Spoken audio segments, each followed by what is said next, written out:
Harry Bloom quien quiso introducir una nueva herramienta, el esqueleto, por así decirlo, o la simetría medial. Ahora no les voy a dar definiciones, pero este es el esqueleto. La idea es tratar describir una forma por su interior. Y lo que es interesante aquí es que en el esqueleto tenemos ramas. Por ejemplo, en este pez tenemos ramas que están asociadas a cada uno de cada una de las partes, por ejemplo, las aletas o la cola, etcétera. La idea, o lo que es interesante, que interesa a Harry Bloom, es poder encontrar características en una especie. Y dentro de una especie podemos tener individuos, podemos tener individuos grandes y delgados, otros pequeños y más corpulentos, que pueden tener áreas distintas. Entonces, el exterior de la forma puede ser totalmente distinto, pero la idea de Harry Bloom es que una especie ha de ser clasificada por su esqueleto, porque así sí podemos obtener características comunes. Entonces, por ejemplo, yo vivo en un país donde hay osos y he buscado fotos de osos para tratar de ver características comunes. Y aquí pueden ver tres osos que en cuanto al color son osos pardos. Tenemos el grizzly, que tiene una chepa en la espalda, tenemos el camel, y tenemos el Kodiak, que está en Alaska, que también tiene esa chepa. Aquí si tratamos, no he hecho el programa, lo he hecho manualmente, pero si tratamos de dibujar el esqueleto del grizzly, aquí vemos que tenemos una rama del esqueleto por culpa de la chepa en la espalda. Aquí tenemos otra rama que sigue las orejas, otra rama, y vemos aquí que es la parte trasera, y tenemos aquí otra rama del esqueleto. Si ahora observamos otros osos, como por ejemplo el oso polar, si dibujamos el esqueleto del oso polar, vemos que el oso polar también tiene una chepa como el grizzly. Así que aquí también tenemos esa rama del esqueleto. Pero en cambio, el oso polar, como pueden ver, no tiene casi frente. Entonces, el primero sí que tenía una rama para las orejas y la frente, pero no tenemos por qué tener esa rama en el esqueleto para el oso polar. Entonces, cuando vemos las ramas del esqueleto aquí, vemos que no son las mismas para el oso polar que para el oso grizzly. Donc, vous voyez qu'ici, on obtient des caractéristiques qui sont plus importantes pour classifier que ce qu'on pourrait avoir tendance à utiliser, c'est-à-dire la couleur.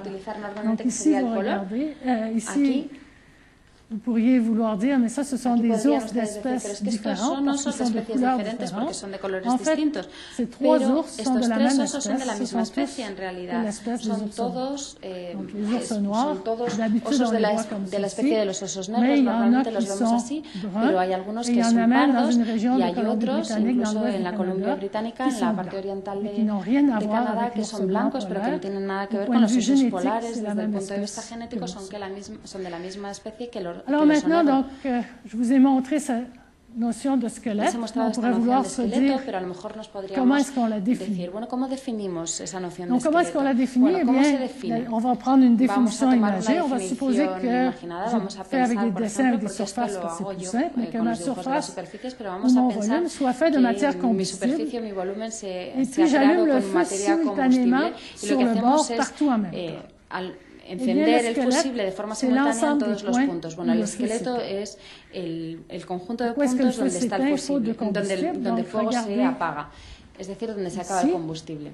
Aquí vemos, por ejemplo, un cuadrado y hemos encendido el fuego en el borde del cuadrado al mismo tiempo. El fuego se propaga hacia el interior de forma perpendicular al borde, y vemos aquí que después de unos segundos el fuego llega hasta el Maintenant, fondo. le feu qui s'amène du coin ici, que va desde esta esquina, quand le front de flamme ici rejoint ce qui est ici, il arrive, la matière est déjà brûlée, donc c'est l'endroit où le feu s'est. Donc le squelette de mon carré, eh bien c'est simplement mes deux diagonales, c'est là où le feu s'est.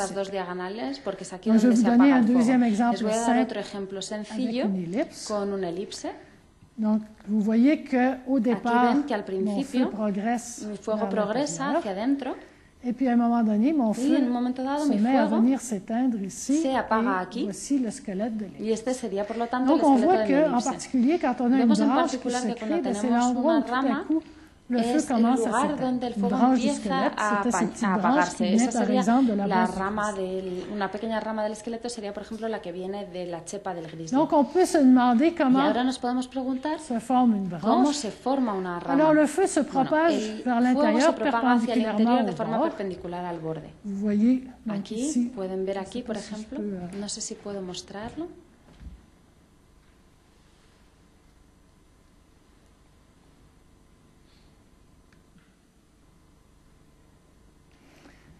Vous voyez, le feu se propage le long des flèches a lo largo de las flechas y después de un instante el fuego va desde aquí hasta aquí. ¿Y qué es lo que vemos? Cuando tenemos un círculo, vemos que el fuego va hasta el centro, se reúne en el centro. Es decir, que en el centro es donde se encuentra el esqueleto. Cuando tengo un círculo, mi fuego se apaga en el centro. Si le bord n'est pas un cercle. ¿Qué es lo que ocurre si el borde no es un círculo? Si el borde es un redondo. Entonces, cerca de un punto del borde, todo ocurre como si fuera más o menos un círculo. Vemos aquí, por ejemplo. Ça s'est passé un petit peu vite, mais vous voyez, Esto ha pasado un poco rápido, pero han podido ver que he puesto círculos a lo largo del borde. He cogido círculos cada vez más grandes y todos estos círculos están en el interior de mi forma negra. En un momento dado, si mi círculo es demasiado grande, hay una parte que estará en el exterior de mi forma negra. Entonces, el mejor círculo para describir mi forma será el círculo rojo que está aquí, que es el último círculo. De los más grandes es el círculo que toca los bordes pero que no sale hacia afuera. Y todo sucede como si el fuego se propagase a lo largo de este círculo, es decir, que los rayos o las líneas de fuego que van desde el borde negro van a ponerse a reunirse en el centro de este círculo y es el primer punto en el que el fuego se va a apagar. La rama entonces empieza en el centro del círculo. Donc, si je regarde vemos, por ejemplo, la forme qui est ici, la forma que vemos aquí, ici, j'ai une branche vemos que tenemos una rama, tengo el esqueleto aquí, y cuando tomamos el círculo, eso me da el lugar donde empiezan las ramas. Pero aquí, por ejemplo, ven que tenemos una chepa, una joroba arriba, pero esta chepa, si vemos el círculo que se encuentra aquí, y los rayos que vienen hasta aquí, el centro del círculo se encuentra más abajo. Entonces los rayos no tienen tiempo de unirse antes de que el fuego que empezó desde arriba se haya reunido con el fuego que empezó desde abajo. Entonces, si no tengo suficiente curvatura, el fuego se va a apagar porque se va a reunir de un lado con el del otro antes de que los rayos de aquí tengan tiempo de reunirse. En cambio, si tengo un poquito más de curvatura aquí, entonces los rayos que parten desde aquí, perpendiculares al borde, tienen tiempo de reunirse aquí y el fuego va a empezar a apagarse antes de que lleguemos a estas llamas que vienen del otro lado. Entonces podemos explicar cómo se forman estas ramas. Aquí simplemente les he mostrado, ya sé que va algo muy rápido, pero son todas las formas rojas que hemos visto, son formas que tienen el mismo esqueleto. Entonces podemos tener formas muy distintas, gordas o más finas, que tienen todas el mismo esqueleto. Maintenant, une application, donc c'est là que j'avais découvert la notion de la cirugía radioactiva con rayos gamma. La problemática de esto es que, como ya saben, la cirugía radioactiva de rayos gamma es para irradiar los tumores en el cerebro. Entonces lo que hacen es colocar un casco alrededor de la cabeza del paciente y hay en torno a 200 agujeros en el casco y hay rayos gamma que van a converger y donde convergen esos rayos nos da una dosis. La problemática para los matemáticos será saber cómo, si tenemos un tumor que puede tener una forma bastante compleja como esta, cómo podemos establecer las dosis para irradiar el tumor para tener el mínimo de cambios de casco y el mínimo de dosis administradas, porque cada vez que hay que colocar el casco es demasiado lento para el paciente que no está dormido y queremos minimizar el tiempo de tratamiento. Y entonces el algoritmo que se presentó es el siguiente: para que las dosis sean óptimas hay que asegurarse de que las dosis que ponemos para que realmente casen con la forma del tumor es que esas dosis de radiación han de centrarse o en la extremidad de una rama del esqueleto del tumor o en el punto de encuentro de las ramas del esqueleto. Entonces, ¿cómo funciona este algoritmo? Se ponen una serie de dosis y después c'est un algorithme qu'on appelle de programmation dynamique, c'est-à-dire qu'on n'a pas décidé au départ toutes les doses qu'on met. Il nous reste une région blanche à irradier. Que tenemos que irradiar. Entonces lo que hacemos es recalcular el esqueleto de la región blanca y reutilizamos la misma idea, es decir, centrar nuestras dosis en las extremidades de las ramas o incluso en el punto de encuentro de distintas ramas. Vous allez dire, me dirán, oui, mais vous n'avez pas irradié no ha irradiado todo el tumor. En fait, puisque la dose est à l'intersection de como la dosis está en la intersección de muchos rayos, las regiones que están cerca también reciben radiación, entonces nos podemos permitir no irradiar todo el tumor. Ahora, dado que ya hemos visto que las formas de la naturaleza, cuando les he descrito las formas del mundo animal, hemos visto que es totalmente distinto a las formas vegetales. En las formas vegetales tenemos infinidad de detalles y las formas animales, cuando vemos el esqueleto, por ejemplo, nos interesábamos en por qué el grizzly tiene una chepa en la espalda cuando el oso pardo no tiene chepa. Entonces, las formas del mundo animal, por eso se centran en el esqueleto, porque tenemos miembros, porque tenemos dedos.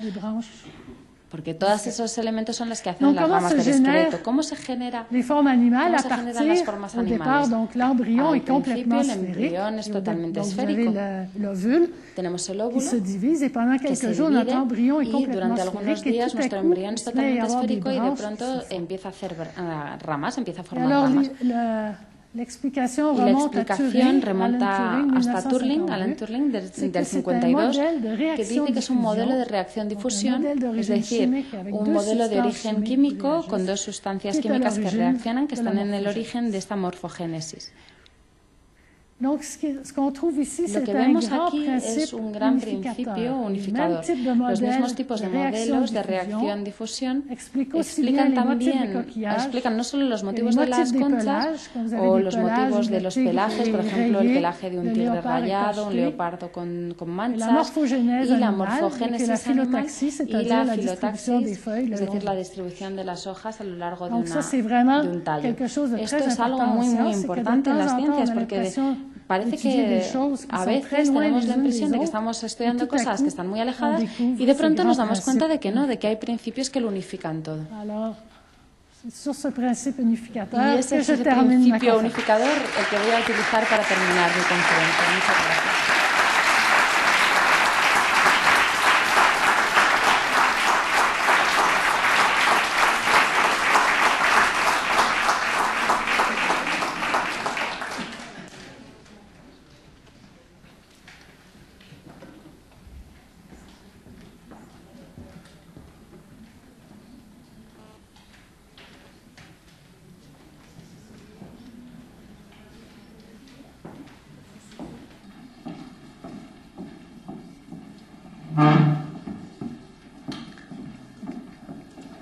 Est-ce qu'il y a une période de questions? Okay.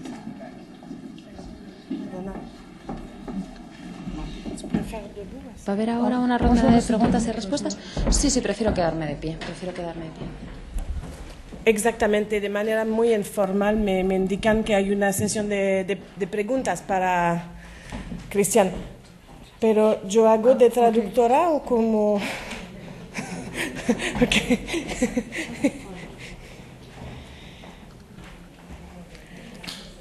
Ok, ¿cómo lo hacemos?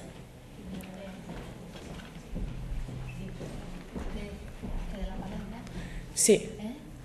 Pues, muy bien. Pues, señor, por favor. Sí.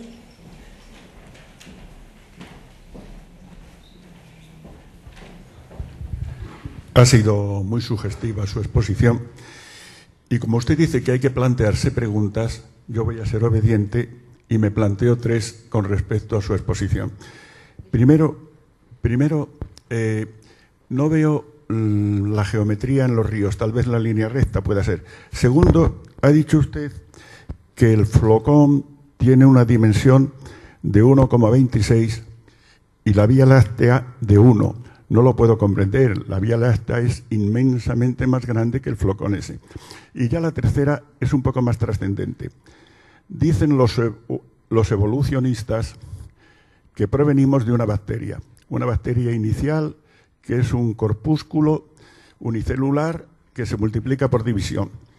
Y resulta que la bacteria tiene tanta inteligencia que ha inventado la geometría, ha inventado las matemáticas, o es el tiempo quien lo ha inventado. Es una cosa difícil de aceptar muchas veces las conclusiones a las que llegan los científicos. ¿Qué pasa entonces con las bacterias que tenemos dentro? Esas no evolucionan, esas no crecen. Fíjese, por ejemplo, cómo una bacteria, ella por sí misma o con la alianza del tiempo, puede producir un ser tan sugestivo como usted. Parece un cambio importantísimo. Yo no lo acabo de entender. Querría saber si usted tiene contestación.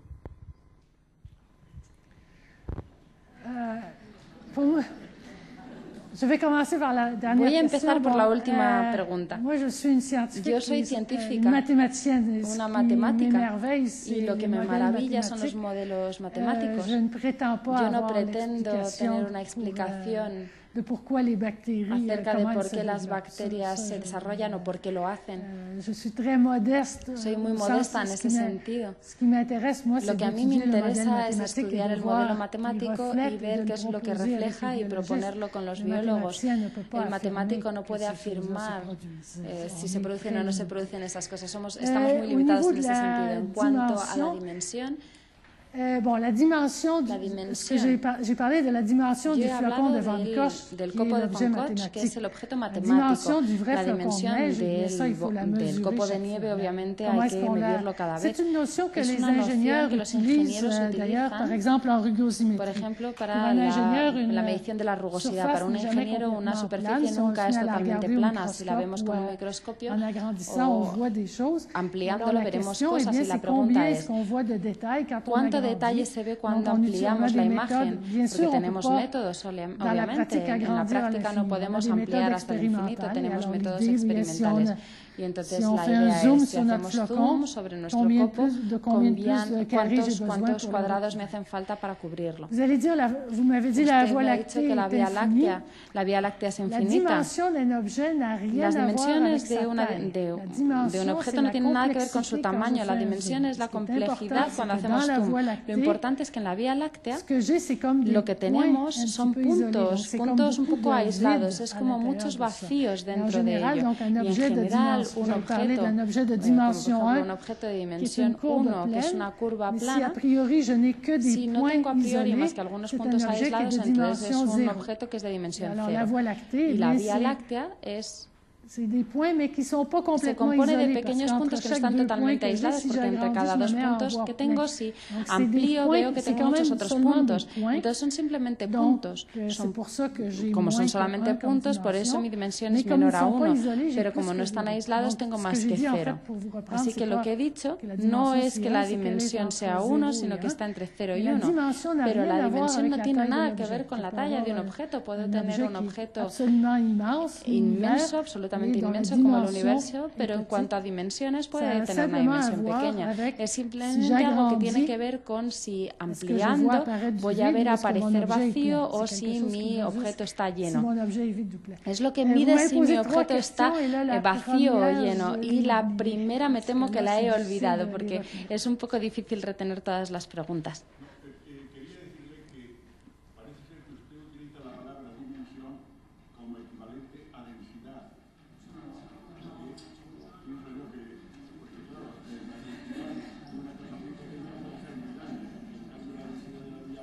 C'est-à-dire qu'en essence, la dimensión mide un poco la densidad de nuestro objeto. Nuestro triángulo de Sierpinski tiene una dimensión menor a 2 porque está lleno de agujeros. Es como un gruyère, como un queso gruyère infinito. Entonces es una forma... En realidad es que la densidad no es que sea una densidad en el sentido de densidad realmente, sino en cuanto a si tiene agujeros el objeto. Señor, aquí tiene otra pregunta. Mejor si espera en francés. En francés, en francés o en inglés también, si quiere. No, alors il ressemble qu'il y a des mathématiciens qui voient plus que les restes, parce que par ven más que los demás, porque por ejemplo toda la teoría de los fractales ya había sido tratada por Peano, por Weierstrass, que dibujaron curvas que llenaban un cuadrado mucho antes que Van del Broek. Entonces parece que hay personas que tienen esa posibilidad o esa capacidad de ver donde el resto de la humanidad no ve, porque ahora todo el mundo ya ve los fractales en todos los ámbitos, incluso en la economía, en la salud. Me pregunta, ahora mismo, en el año en el que vivimos, ¿quiénes son los matemáticos que ven más que los demás? Es decir, podemos imaginar qué va a suceder en el mundo de las matemáticas dentro de 5 años. Dentro de 5 años va a haber alguien que esté explorando ahora cosas totalmente nuevas dentro de la sociedad matemática.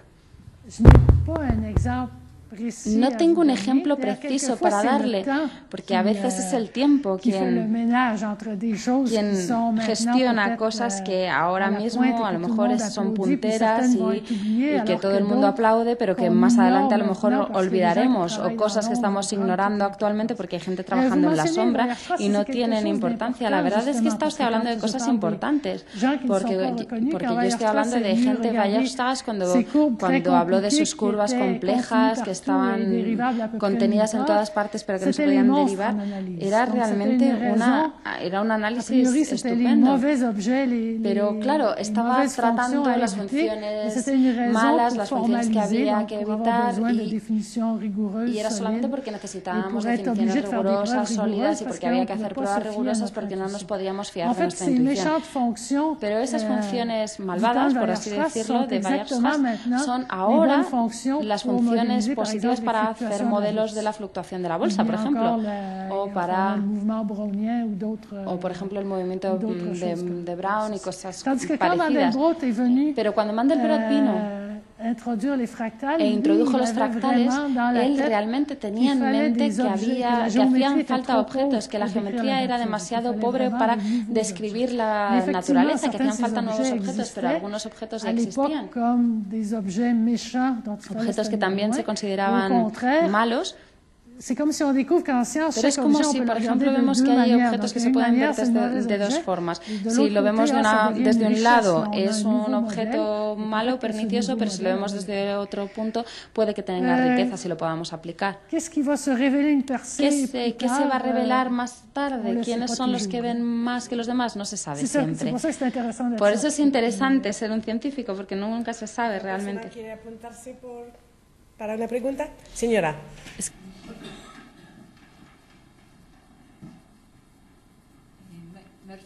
Y felicitaciones por su conferencia tan profunda y tan filosófica. Solo una cuestión. Ha hablado de densidad. ¿Podría decir el punto de densidad del Big Bang? No puedo. ¿Por qué? ¿Por qué? Porque es un tema que no conozco bien y prefiero no hablar de lo que no conozco bien. No conozco bien los detalles, la teoría del Big Bang. Y como científica no puedo responder a una pregunta que no controlo. Considero que mi papel como científica consiste en decir que no sé cuando no sé. Y no puedo responder a su pregunta.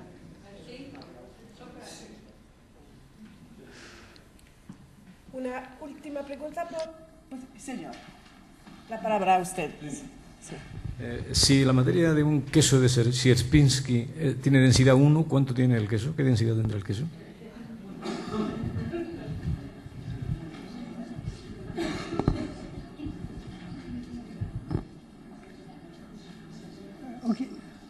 La densidad de Sierpinski la densidad de mi triángulo de Sierpinski era de dos dimensiones. Para calcular un queso real. Le fromage Pero el queso, si mi queso tiene un número finito de agujeros, su densidad, bueno, su dimensión es 3. Mi triángulo de Sierpinski solamente tiene 2 dimensiones, pero cuando estoy en el espacio, mi queso de mental, el que compro, si tengo un número finito de agujeros, la dimensión es 3. Porque aquí tengo un número finito de agujeros. Cuando estoy lejos de los agujeros, en la parte sólida, si cojo cubos 2 veces más pequeños, voy a necesitar 8 veces más. Donde necesito menos cubos que 8 veces más es cuando miro más pequeño y veo que aparecen nuevos agujeros que no veía con mis ojos. Pero si los únicos agujeros que tengo en mi queso son los que hay, los que veo, que tienen la talla que puedo medir, entonces mi dimensión será 3. La dimensión es más pequeña. Cuando miro con una lupa siempre voy a ver aparecer nuevos agujeros. Es eso lo que cambia nuestra dimensión. Pero si tengo un número finito de agujeros desde el principio, mi dimensión va a ser 3. Porque mi triángulo de Sierpinski, si hubiese hecho trampas y hubiese quitado durante 5 etapas algunos de los agujeros y después paro, entonces mi dimensión será 2. Pero tengo que ir más lejos para calcularla, tengo que ir más allá. Pero mi dimensión va a ser igual a 2. La dimensión va a ser más pequeña cuando es hasta el infinito, para el objeto matemático. Admito que no he entendido nada, pero le ha gustado mucho la pregunta. ¿Hay otra de este tipo?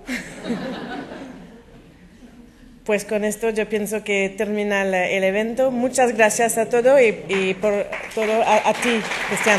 Gracias por venir.